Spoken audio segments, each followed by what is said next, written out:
Welcome, welcome, welcome to stewardsofwealth.com. We believe that it doesn't matter if you make $5,000 a year, 50,000 or $500,000 a year. We believe that you can become a better steward of your wealth. And we define wealth as not just money, but your talents, your gifts, your ability, how you spend your time, how do you take care of your body temple. And so we talk about those things in terms of having harmony in your life. And today we're really excited. We've got the gold doctor in the house today. Right. And so we're going to get some good information from him about goals, setting goals. And one of the things I wanted to say this morning is congratulations, Mr. Gold Doctor. I heard you are a full professor. Thank you. Yeah. Uh, uh, and that there's what 1%, 2% of African American men that are reached this status. Yeah. Well, out of those who are tenure track professors at universities, particularly in the United States, yeah, only 2% Yeah. are African American men. So yeah. Yeah. Hey, you're setting that bar high. Thank you for doing that. That's a good thing, Yeah. man. And, Yeah. and that's a good example of setting goals for yourself so other people can see, hey, I'm actually walking the walk myself. Right. And so I wanted to talk to you about today some goals that you set. And I wanted to start with a basic goal so that everybody would probably want to have. And Yeah. fitness, taking care of Right. yourself, your body. I think Right. if you take care of your body, number one, that can bleed over to other areas of your life, starting there. So talk to us about how your thought process in terms of setting physical goals for someone. How would they go about doing that? Wow. I just finished 30 days of running. And so really, I talk about measurable, observable, and doable. And I think the first time I had a chance to be interviewed by you, I just started on that journey. So that was, less than a month ago. But making sure that there's one way to measure it, one way to definitely see it, and one way to make it happen. So I'll kind of break down what I did with that, right? I said, okay, measurable, 30 days, right? And that's pretty easy to look at. And I wasn't trying to increase my time. I wasn't trying to go faster or just go over a distance. Some people do that. And I think that's important as part of measurement. But for me, it was developing the habit, 30 days of getting up and running. Now, I'd been running once a week, along with other exercise that I was doing, but I had a rash and then I also hurt my elbow. So I couldn't go to the gym like I'd like to. But I said, okay, let me find something else. And so running was going to do it. But it wasn't my regular habit. So measurable, 30 days. Observable, studies have shown that people, when they post to social media about their goals, other people are at least observing them hitting those goals. But I also even invited some friends along with me to verify that I was actually out here doing all this running I'm talking about, not just showing up in front of somewhere and acting like I was running, right? So that was the observable part. Doable was I was going to run until I couldn't run comfortably to start with. And then I was just going to increase a little bit more each time. And so at the beginning of the month, I can barely run around the block. And that's kind of what I did on a Sunday. I just ran around the block, jogged a little bit. But I said, okay. And I saw another guy. And I think I mentioned this last time. I saw another guy who was running both areas of where I like to run. He ran up 2 hills instead of 1. I said, okay, I see him. And by the end of the month, I'm going to catch up to him because I'm not doing that today. This is about the 3rd or 4th day. So there's no way I'm going to make that. But if I plug along each day, definitely I can do that. So today, I ran twice over 2 hills, right? And the hills are the hard part because I have ankle problems. I'm a man of a certain age. I don't want to run a long time, but I do want to run strong enough where I'm able to continue to get something out of the workout. So hills are a really good way to do it. So I just said, all right, I'm going to hit this one hill. And then I love coming down the hill. Got the momentum going with you. Yeah. And then I was able to come down the hill and then hit a straightaway, come down another hill. But then I realized at the end, I'm going to have to come back up another hill. Right. And so I had to learn about pacing as well. And as we get older, as our bodies, we get to know our bodies as well. We kind of know what our limits are, but we can still push. We can still push past those so-called limits that, you know, our friends may say we can't do, or they say they can't, but we know, like, man, I know if I do just a little more each day, I can get there. And that's what I enjoy about, I train martial arts as well. And I also teach martial arts. So that's what I really like about teaching it, because I watch my students go from, let's say they can do, and we just had our test, so I'm very excited about this. They can do only about 5, some of them to 10 push-ups. But all my students who came to 80% of the classes were able to do 30 push-ups the last night. And their first night, they said, there's no way I can do it. Now I did 70 in front of them. and after 70, it kind of gets demoralizing. And there's actually a study that says that students need about 70% success most of the time. So I left it alone. I can do 100, but I left it alone at 70. But I said, all right, that 30, we're going to get to that point. Trust me, we have 15 weeks in class. We'll add just 2 more each week. And eventually you're going to hit a stride, and you'll have a growth spurt where you've gone from, I can barely do anything, to boom, I can make it to this next level. So that's exciting to watch with fitness, exercise, and just generally setting goals for your body. But a lot of it's in your mind too. And that's the psychologist part of me that gets excited about this stuff.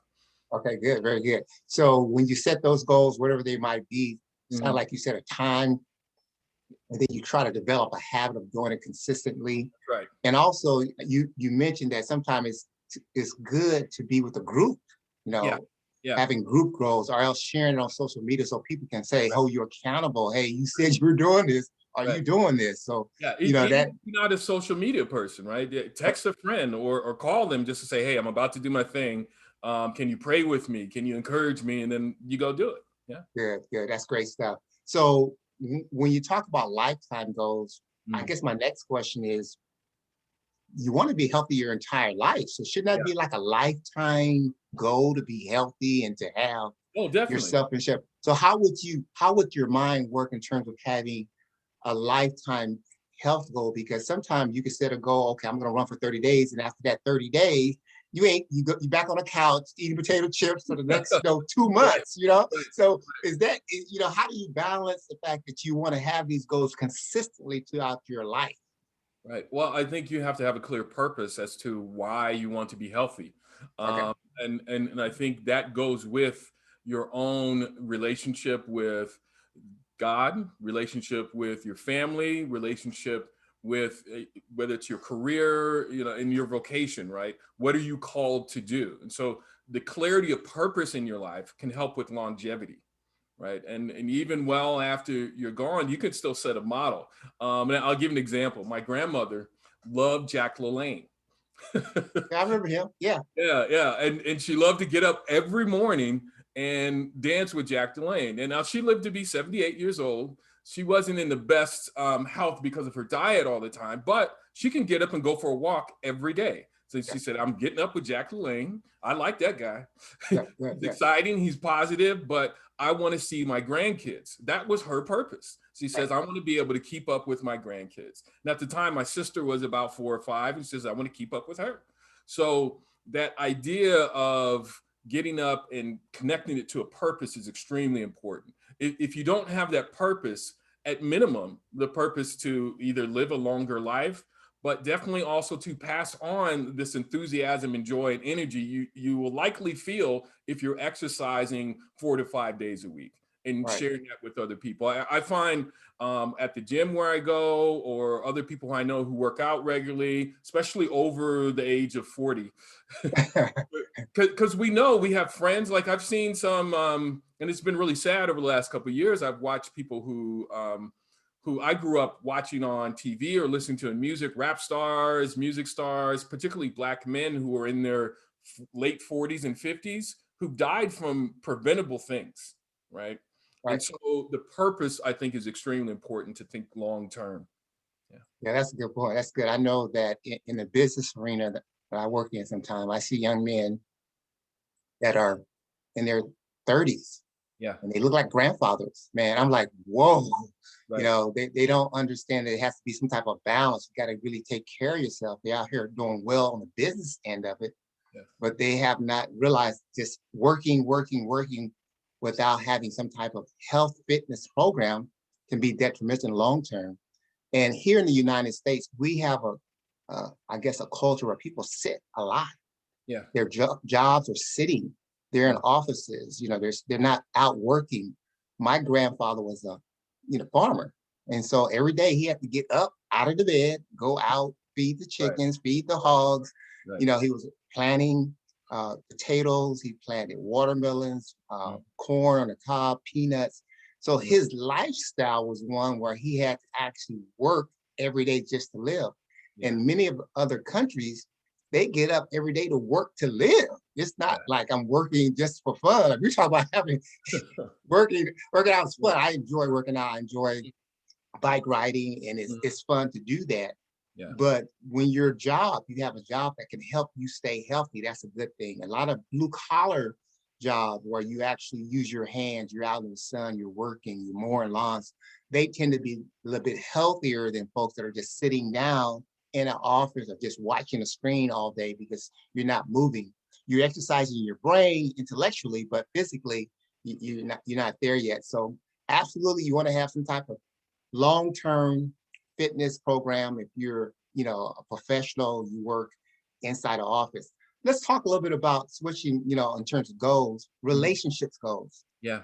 Yeah. I know that one of my relationships goals, probably one of the happiest moments in my life is when I asked Ardella to marry me, and she Mhm. said yes. I was like, yeah. Yeah. That was a goal that I set. Right. The other Right. goal was I really saw Ardella and I living together for a long time. I actually saw us on a Mhm. porch, rocking chairs, rocking back and forth. Or remember back in 1998, we were Yeah. over here, just Yeah. talking about the Yeah. memories and the good times that we have set Mhm. for ourselves. And so that was just a goal for me. And it's like the goal is to have memories, create these memories with this person I love and care about, and this person that loves me. Talk to us about how do you set goals in relationships? Well, I liked where you started, in particular with your relationship with Ardella and visualization, right? Seeing that through, but I think it's also good to share that visualization as well, and to share where you'd like to go.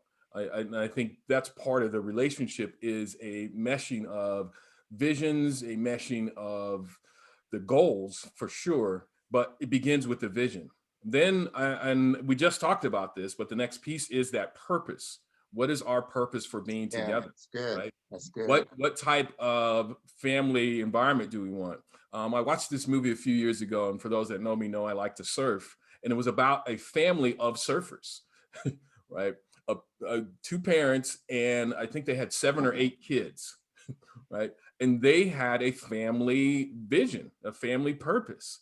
And I grew up with another family, and I'm just going to give them a shout out, the Duran family, who's still in California. But their father, like your grandfather, was a gardener and a landscaper. But he had this vision that God gave him that they were going to play the violin and sing together, right? 7 kids together, bound with a purpose. And that purpose was to praise God, right? But the clarity of purpose for the family, the clarity of purpose for their relationship long term, I think drove him and helped raise those 7 kids. I think in relationships overall, um, yeah, understanding each other's vision and purpose, and that helps to have a relationship with God overall, because that can help align us. And I'll say this, and then we can move on to the next question. But Martin Luther King, in one of his sermons, talked about the 3 dimensions of a good life. There is the length of life, right? Which we all want to live a long life, right? There is the breadth of life, and that means our connections with other people, right? But there is also the height of life, right? And our connection with God. And when we have those 3 going together, it deepens and strengthens our relationships. But they need to be all together. If they're not together, we're going to miss out and we're going to shortchange one or the other. So first, though, we got to plug into the creator of the universe. Great. That's great stuff. I know a lot of people today. I talk to a lot of young professionals, and Mm, many of them use social media apps to mm, meet people. They're having a right. hard time just meeting someone on their level. Yeah. And I was watching this movie the other day about this guy, this black guy. He went to one of these love date sites, and he ended up dating like a 900 women. They guaranteed him that if he that they would find some love for him. And he said, Yeah. "No, this is you can't guarantee love. You can't guarantee Yeah. love." And Yeah. so he was suing this company because really Mm, great, interesting movie about yeah. relationship, but because people are struggling to connect Mm, with people to find someone that they can connect with. And social media has yeah. allowed them to say, here's a place, here's a space where you can come and connect with other individuals that you can look at their resume, look what things they're interested in. Do you Hmm. have some of the same goals? Do you like some doing some of the same things? And then you can connect with them based on the fact that they looked at your lifestyle, what you said that you want, that's important to you. If you said family is important, if you said God, that's important, spirit, having a spiritual life, then you're going to find someone on that app that has said the same similar things. So Yeah. you come together, you meet with that person, and you see if there's a natural, organic relationship. Is there some sparks flying? And then you take it from there. You don't have, but it was an interesting movie. I can't think of the name of it because I don't watch a whole lot of movies, but it caught my attention. I started watching a little bit of it, had a little time. And it was at the end of the movie, this guy ends up falling in love with the attorney uh, that Yeah. was supposed to represent him. I don't know if you're, Yeah. anyways, interesting movie on relationships, Yeah. on how social media has a big influence now on how we relate to one another. Yeah. The other thing I want to talk to you about for as goals, and you mentioned it earlier, Mm, is setting spiritual goals. right. One of the things that another happiest moments in my life is when uh, my teenage kids decided to give their hearts to God. Mm, That was a very happy point in my life because I felt like, if they gave their life to God, then if they ever had any problems, they can go to the same source I go to. I said, we love you. I love you, but guess what? God loves you more. And so if mm, you ever have any problems in life, you can come to me, but what I'm going to do is get on my knees and go to God. So you don't even have to come to me. You just go to God for yourself. And right. then that way you got the same power I have. Mm. Talk to us about setting spiritual goals. How would one go about doing that? Well, I think it's important to distinguish between religious goals and spiritual goals as well, right? So Jesus dealt with the Pharisees and the Sadducees and all these religious rulers who were excellent at setting religious goals, down to the fine points of how far you should walk on the Sabbath before you should stop, Yeah. or how much you should eat on the Sabbath before you've eaten too much and you're like they were excellent at religious goals, but Jesus had to remind them, you have no relationship with my Father who's already told you what to do and how to do it. And sometimes those aren't always as clear as we'd like them to be because they're not coming from us and we think we can control everything.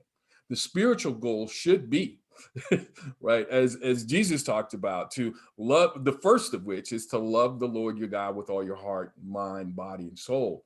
The second is to love your neighbor as you love yourself. And really you can't do the second without the first. So the challenge is to get to know God better. So some of those outward manifestations might be going to church, right? They could definitely be religious manifestations, but only you and God know when that's growing. And other people will also maybe come and tell you, but that comes from your attuning yourself to God's voice. I'll give you an example. And my mother, and I'm really appreciative for my mother for giving me this one. Right, when I was a little boy, I thought I heard God's voice, very similar to Samuel. This is one of my favorite stories because she'd do the voice like Samuel, Samuel. Right. So for those who are not familiar with the Samuel story, Samuel's a young boy who's been raised at the temple to become a priest. And he's living with Eli, the head priest. And he hears God calling him, but even Eli recognizes, well, God ain't talking to me. God's talking to you, Samuel. So listen up.